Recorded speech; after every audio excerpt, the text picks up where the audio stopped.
Bonjour à vous, bienvenue dans cette nouvelle vidéo. Aujourd'hui, je suis à nouveau avec Philippe.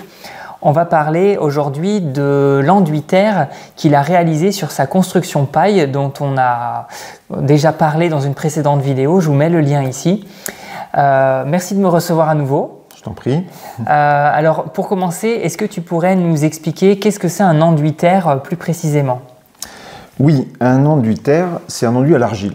Il est un liant, une colle naturelle finalement, comme les hirondelles collent les fibres d'herbe et de foin qu'elles récupèrent pour faire la solidité de leur nid. Donc un enduit terre, c'est un enduit qui combine à la fois l'argile, le liant, avec un squelette minéral. Donc ça peut être du sable, et dans ton cas, c'est du sable de pouzzolane. Exactement, on est dans le Massif central, on a des carrières de pouzzolane, qui est une roche volcanique, et donc ça nous permet d'avoir un sable qui est plus léger, parce qu'il est comme une pierre ponce remplie d'air. Voilà, en l'occurrence, donc j'ai fait ce chantier d'enduit terre en chantier participatif, piloté par Joanne Després, qui est un architecte à la base, formé à l'école de Grenoble, donc spécialiste de la terre, et qui s'est installé maçon, tellement il est passionné par ça. Donc c'est lui qui a fait cette formulation qui consiste à mélanger du sable de pouzzolane, de l'argile pure qu'on achetait en big bag de 1 tonne dans une carrière en Isère, de la chènevotte qui est donc du chanvre, de la moelle de chanvre, de la paille hachée, tout ça pour apporter de la fibre. Et on a rajouté en plus du crottin de cheval qui apporte également des fibres. Parce que si vous avez vu un crottin de cheval qui a passé un mois sous la pluie, vous vous rendez compte que le cheval il mange à 1 cm à peu près et ça fait encore plus de fibres. Bon, ça c'est un peu pour l'anecdote, je pense que c'était pas absolument indispensable vu le résultat des courses. Néanmoins, à quoi ça sert d'assembler tout ça? L'argile, c'est une colle, mais une colle qui au séchage va durcir, mais va se rétracter. Donc pour éviter la fissuration de l'enduit, il faut que ça bloque par le squelette minéral, donc les grains de sable vont venir au contact les uns des autres et empêcher qu'il y ait trop de fissures. Ça c'est le premier moyen, et le deuxième moyen c'est apporter des fibres pour effectivement que ça bloque tout ça en position, et c'est finalement le principe du béton armé, hein, avec des fibres qui sont le ferraillage et le liant qui est le ciment et la charge minérale qui sont les graviers. Donc on fait ce mélange. Et l'astuce de Joanne Després, pour éviter de le faire à la bétonnière, ce qui est très long, eh bien, il le fait au motoculteur, et effectivement c'est tout à fait efficace. Et donc avant d'appliquer l'enduit, il y a une préparation du support à faire. Oui, alors la botte de paille, vous allez avoir plein de brins qui vont dépasser de 5 cm par exemple. Et donc si vous ne voulez pas faire un enduit pour couvrir tout ça de 10 cm, vous avez intérêt à dresser la paille, c'est-à-dire la tondre en fait avec une tailleuse de haies électrique. Vous la peignez en fait, vous coupez tout ce qui peut dépasser, si bien que vous avez moins d'épaisseur d'enduit à appliquer. Ok. Autre étape indispensable, je vais y aller vraiment pas à pas, c'est de bien réaliser toute la pose des adhésifs d'étanchéité à l'air. Parce que entre la botte de paille et la lisse sur laquelle vous l'avez posée, il va y avoir possibilité qu'il y ait des courants d'air qui se créent. Donc, sur l'interface, scotch d'étanchéité à l'air. Vous avez également des produits qui sont dédiés à l'étanchéité à l'air autour des menuiseries, et particulièrement des produits d'étanchéité à l'air qui sont dédiés au fait que ça va être relié entre la menuiserie et l'enduit qui va recouvrir soit le mur, soit la botte de paille. Donc, qui contiennent ces scotch d'étanchéité à l'air, ont une trame nylon qui est soudée au scotch lui-même. Donc à chaque jonction entre la paille et une autre partie du bâtiment, le sol ou la menuiserie, eh ben on va avoir ce dispositif qui est à la fois d'un côté le scotch et de l'autre, là où on aura l'enduit, on a la trame qui servira justement à bien relier l'ensemble. Parce que l'étanchéité à l'air sur la paille va être assurée par l'enduit terre. Par les 4 cm de couche de corps, ça va assurer l'étanchéité à l'air, c'est-à-dire ça va arrêter le vent, ça va dissocier l'atmosphère intérieure de l'atmosphère extérieure. Oui, donc l'enjeu c'est vraiment ces liaisons en fait. Voilà, donc ça c'est l'étape préalable avant l'application de l'enduit.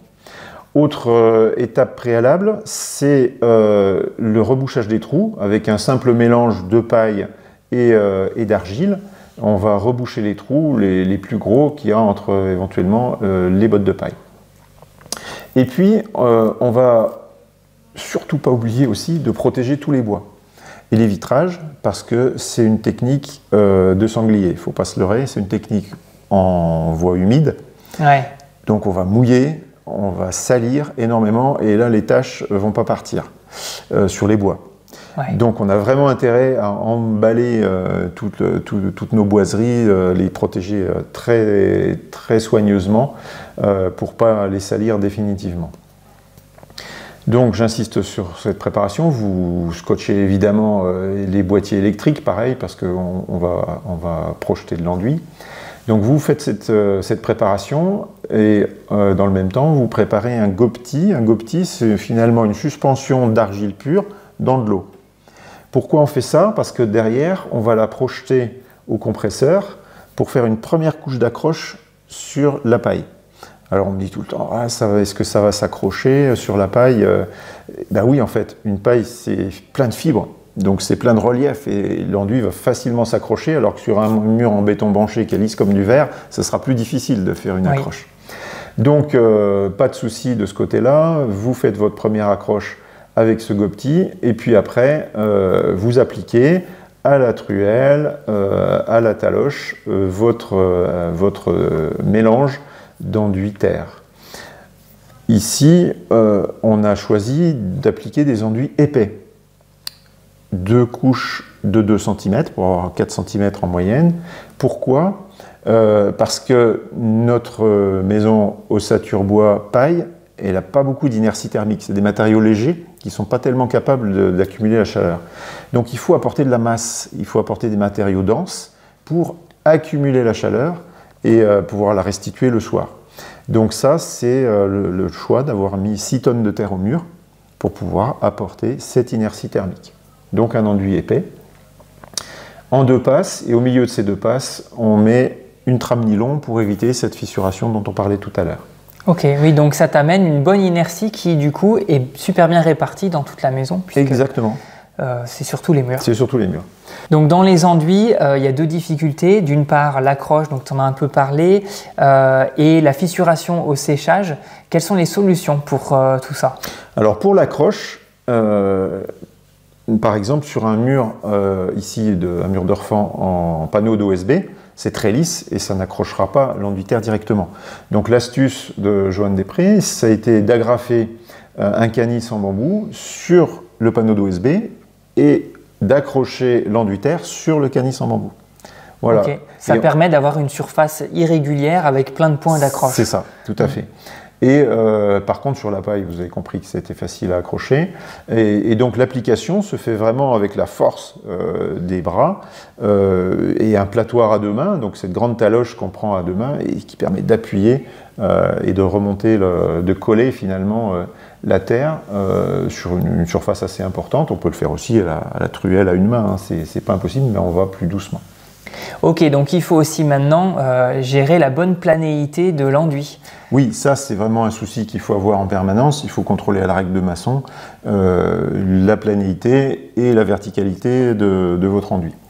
Maintenant, il n'y a pas que ce souci à avoir. Il faut également penser qu'on est en train de poser un enduit qui va assurer l'étanchéité à l'air. Oui. Donc il faut particulièrement fignoler les interfaces, et notamment toutes les interfaces avec les menuiseries où on a posé nos adhésifs d'étanchéité à l'air. Donc pensez qu'on va bien les recouvrir. Ici sur cette photo, en plus, on voit qu'on a les 2 systèmes finalement de fixation, le canis de roseau sur le panneau d'OSB et puis sur la botte de paille, la terre classique. J'en profite pour vous décrire un petit peu comment on va réussir à progressivement, couche par couche, faire la finition de cette couche de corps, qui doit être quand même le plus régulière possible. Et bien sur cet angle qu'on a voulu arrondi, on commence à la taloche, hein, par arrondir l'angle. Et puis progressivement, on va utiliser non plus la grosse taloche, mais une taloche plus petite. Ensuite, une petite taloche japonaise, qui est une truelle japonaise qui est très très fine. Et à la fin, pour avoir ce bel arrondi très lisse, l'astuce, c'est de prendre un sac en plastique et puis de scier un petit peu, de passer ce sac sur l'angle. Et ça le rend régulier. Et ça le rend régulier et on l'arrondit. Voilà, c'est une petite astuce de chantier. Et une fois qu'on a fait notre couche de corps, on peut vérifier, effectivement plus tard évidemment à la caméra thermique, que le résultat est correct, puisqu'on voit sur cette image en thermographie qu'on n'a pas de pont thermique au niveau du raccord de la botte de paille et de l'enduit. Ensuite interviendra la période de séchage. On ne peut pas attaquer directement les couches de finition parce qu'il faut que ça soit sec, la couche de corps, parce que pendant le séchage peut se produire cette fameuse fissuration dont on parlait, liée à la rétractation de l'argile. Et donc pour ça, malheureusement pour moi, le chantier était fait en mois de novembre, donc novembre-décembre, il a fallu sécher en plein cœur de l'hiver les tonnes d'eau qui étaient appliquées dans l'enduit. J'avais un bon indice pour ça, c'était non seulement la couleur, mais également les germes de blé, parce qu'il reste toujours dans la paille qu'on avait incorporée, la paille hachée, quelques grains de blé qui ont germé. Et donc il y avait tout, hein. Il y avait la terre, le crottin de cheval en l'occurrence, et l'humidité, donc qui ont permis la germination de ces grains. Et puis progressivement, au bout de 2 mois, évidemment, ils ont séché et ils ont disparu. Donc voilà, on voit très bien la progression ici du séchage. Et quand tout est sec, la couleur est homogène. Donc à ce moment-là, on peut appliquer la couche de finition. Alors, pas tout à fait. Il y a une étape intermédiaire qu'il ne faut pas louper. C'est encore une fois lié à l'étanchéité à l'air. Il faut faire un test intermédiaire d'étanchéité à l'air de la maison. Oui, le fameux test réglementaire. Le fameux test réglementaire, il est à la fin. Il est à la livraison à la maison terminée. Oui, c'est ça. Mais le problème, c'est que si vous avez mis du placo en plafond, en mur, et que vous avez fait de la couche de finition sur vos enduits, si vous apercevez que vous avez des fuites, c'est trop tard. Oui, oui. Mais c'est ce que je conseille aussi à mes clients, c'est de faire... Bon, il y a le test final obligatoire, mais il y a un test intermédiaire qui est recommandé de faire. Donc toi, tu l'as fait à ce moment-là. C'est même indispensable, je dirais, en enduit terre, parce que vous avez toujours une fissure de trait au contact entre le bois et l'enduit terre. Et ça, c'est révélé avec un test intermédiaire où il y a un test à la fumée. Et la maison étant mise en dépression, on va s'apercevoir que ici, au raccord effectivement entre un appui de fenêtre et l'enduit, vous avez une petite fissure de retrait qui va laisser passer la fumée, donc l'air. Et le remède, à ce moment-là, c'est d'apporter une colle d'étanchéité à l'air qui va complètement boucher tous ces trous. Ces colles étant des colles polyamides qui restent souples, elles vont absorber toutes les dilatations thermiques de l'enduit. L'étanchéité est définitivement assurée. Et là, tu le fais au moment du test, quand tu passes avec le fumigène, en même temps, tu passes rectifier. On peut éventuellement prendre des photos pour repérer les endroits où effectivement il y a des soucis, on le note, et puis il n'y en a pas tant que ça. Hein. Et puis après on y revient, on prend le temps de boucher ça, et c'est seulement après qu'on peut se permettre de faire les enduits de finition à l'argile. Ok.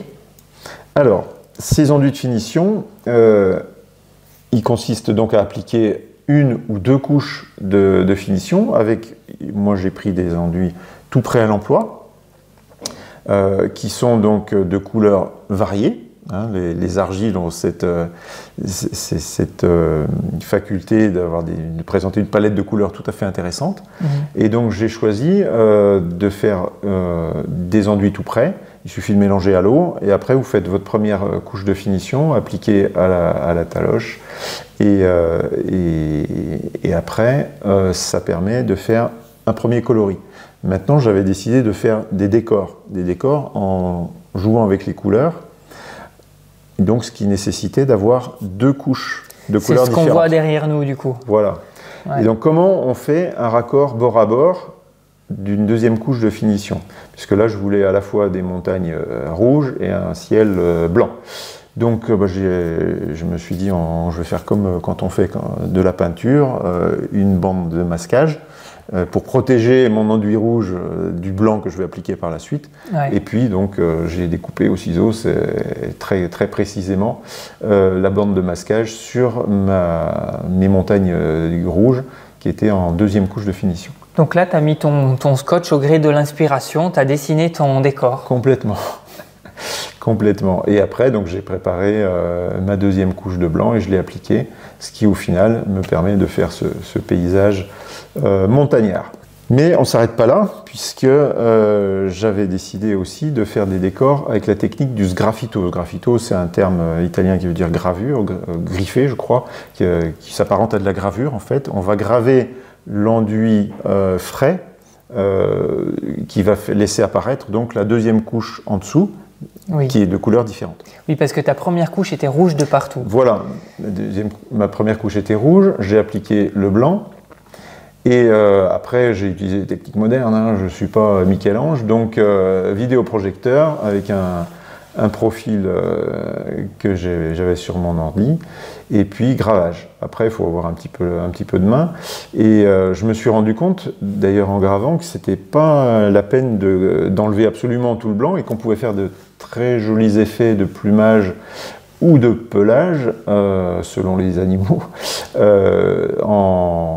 juste en grattant partiellement la couche du dessus. Autre exemple de sgraffito, cette fois-ci inspiré de La Nuit étoilée de Van Gogh, avec ce chat contemplatif qui regarde la nuit étoilée. Temps de travail, 5 heures pour appliquer la couche de fond jaune, tout seul. Sur toute la maison? Non, non, juste sur ce mur de la chambre. Ah oui, d'accord. 5 heures, et 5 heures pour faire la gravure. Ok. Et après, toute l'éternité pour la contempler. Oui, donc ça fait que l'enduit sur l'ensemble de la maison, tu l'estimes à quelle durée à peu près? Oula! En comptant toutes les couches. Ah oula! Alors, l'enduit, la couche de corps, là on a mis beaucoup de tonnage, beaucoup d'épaisseur. Donc là, on était entre 6 et 8 sur une semaine pour l'appliquer. Ouais. C'est quand même beaucoup plus contraignant que la paille. Oui, donc c'est conseillé d'avoir une équipe avec soi. C'est conseillé d'avoir une équipe en chantier participatif, là encore, ouais, pilotée par un professionnel. Ouais. C'est le top. Ouais, là, c'est ce que tu avais. Oui, tout à fait. Ok. Après la finition, j'ai essentiellement fait les gravures tout seul, la deuxième couche, parce qu'un chantier participatif, on s'aperçoit que tout le monde a sa patte. À sa patte, ouais. Et ça fait des esthétiques tout à fait variables. Donc ouais, pour la finition, il valait mieux que je le fasse tout seul. Ouais. Mais voilà, pour un mur allez, on va dire de 10 mètres carrés, 10-12 mètres carrés, il faut compter 10 heures de boulot, quoi. Okay. Moitié application de la couche de fond et après moitié du temps pour oui, donc là, vu que tu as de l'enduit dans toute la maison, tu as dû passer quand même pas mal de temps. J'ai passé du temps, voilà. Ouais. Ok, tout à fait. Mais le résultat en tout cas est super. Merci. Je rends hommage, j'en profite à ma fille aînée Clémence qui m'a introduit, qui m'a initié à l'enduitaire et qui s'est fait sa propre maison ossature bois isolée en paille et avec du chauchan et du sgraffito avec son style à elle. Voilà, j'en profite pour lui faire un petit coucou. Et maintenant, il ne me reste plus qu'à profiter de ce paysage intérieur qui est tout à fait coordonné au paysage extérieur. Si vous voulez aller plus loin, vous retrouvez cet article que j'ai publié dans la Maison écologique, numéro 111. Et puis vous avez également publié par la Maison écologique un hors-série sur la Terre. Et je vous conseille, alors là c'est vraiment pour la culture, un magnifique bouquin, c'est vraiment dans la catégorie beau livre on va dire, Bâtir en terre de Laetitia Fontaine et Romain Anger, qui fait vraiment le tour du monde des techniques de construction en terre sur toute la planète et c'est absolument magnifique, c'est extrêmement pédagogique. Donc j'espère qu'il est encore publié et pas épuisé. Bon, très bien, merci beaucoup. Je vous souhaite une très bonne journée et je vous dis à bientôt pour une prochaine vidéo. Ciao!